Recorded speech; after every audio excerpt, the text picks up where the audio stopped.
This is a 27 horsepower Lombardini diesel engine mounted on a Bandit Stump grinder model 2100, and we're just going to do a quick startup and run here.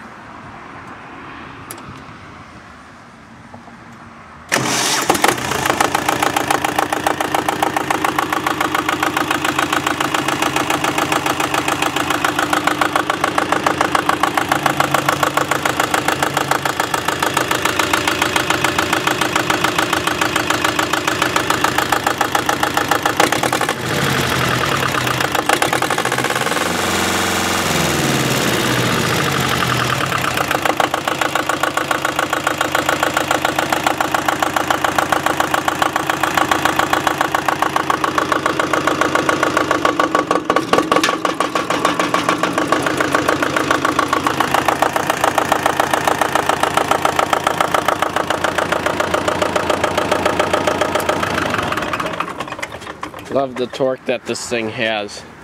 Gets that blade spinning instantly compared to the gas engines that take 10 seconds to get it spinning at idle. Diesel engines rock.